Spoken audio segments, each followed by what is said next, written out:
जे होगी परेशानी मेरी जान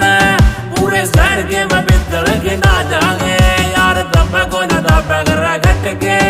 बोली इतनी रे शहर में चला जागे जे होगी परेशानी मेरी जान पूरे शहर